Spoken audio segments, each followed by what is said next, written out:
আসসালামু আলাইকুম প্রিয় দর্শক, আশা করি আপনারা ভালো আছেন।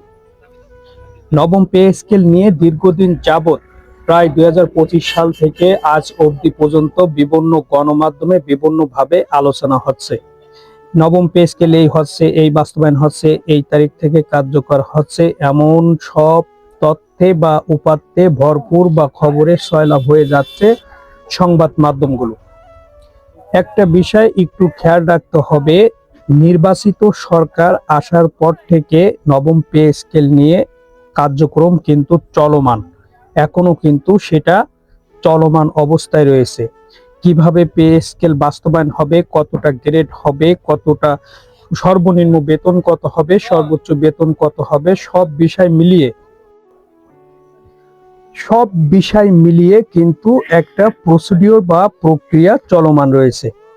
কিন্তু 100 দিন পার হয়ে গেলেও এই সরকারের পক্ষ থেকে অথেন্টিক কোনো সোর্স থেকে এখনো সক্রিয়ভাবে বা স্ট্রংলি ভাবে সরকার বা অর্থমন্ত্রী বা সরকারের পক্ষ থেকে কেউ কিন্তু এখনো পর্যন্ত ঘোষণা দিয়ে নাই যে প্রজ্ঞাপন হবে, জারি হবে, হবে বা নবম পে স্কেল বাস্তবায়ন হবে, এমন অথেন্টিক মানে গণমাধ্যমে জোরালো কোনো কথা বলে নাই। যেটা স্বাভাবিক প্রক্রিয়া বা প্রসিডিওর সেইভাবেই কথা বলে যাচ্ছেন। কিন্তু একটা বিষয় হলো, বর্তমান সরকার জনাব তারেক রহমান কিন্তু পে স্কেল বাস্তবায়ন করবেন, এটা ঠিক। আরো একটা বিষয় হলো, সেটা বাস্তবায়ন হবে ধাপে ধাপে, 3টা ধাপে বাস্তবায়ন করার প্রক্রিয়া রয়েছে, এটাও ঠিক। আর একটা বিষয় হলো, এই জুন মাসে বাজেট ঘোষণায় কিন্তু এই পে স্কেলের বিষয়টা আসবে। যদি আসে তাহলে 1 তারিখ থেকে অর্থাৎ 1 জুলাই থেকে কার্যকর হবে নবম পে স্কেল।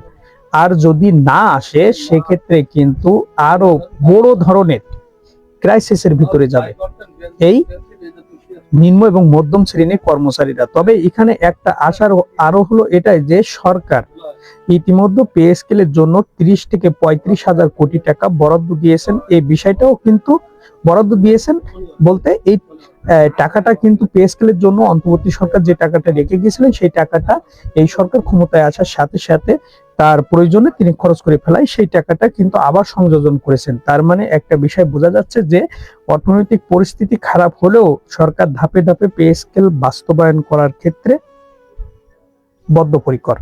এক্ষেত্রে আমাদেরকে একটু সময় দিতে হবে এবং এই জুনের বাজেট ঘোষণা অবধি ওয়েট করতে হবে যে পে স্কেলটা আসছে। তবে যত দূর সংবাদ মাধ্যম এবং এই পে স্কেলের সাথে সংশ্লিষ্ট কর্তৃপক্ষ বা যারা এর সঙ্গে জড়িত তাদের সাথে তাদের কথাবার্তা বা বিভিন্ন সংবাদ মাধ্যমের তথ্যপত্রের ভিত্তিতে একটা জিনিস বোঝা যাচ্ছে যে পে স্কেলটা হবে, সেটা 1 জুলাই থেকে কার্যকর হওয়ার সম্ভাবনা 99%। 1% আছে অদৃশ্য কোনো কারণ, সেটা টিকবে না। তবে 1 জুলাই থেকে পে স্কেল কার্যকর হবে। দেখবেন এই বাজেটেই পে স্কেল ঘোষণা হবে। এই বাজেটেই পে স্কেল ঘোষণা করার বদ্ধপরিকর বর্তমান সরকার এবং সংশ্লিষ্ট কর্তৃপক্ষ পে স্কেলের সাথে, এবং এখানে সুবিধা বৃদ্ধি পাবে। প্রিয় দর্শক, ভালো থাকবেন এবং আমাদের ভিডিওটি ভালো লাগলে অবশ্যই সাবস্ক্রাইব করবেন। আসসালামু আলাইকুম।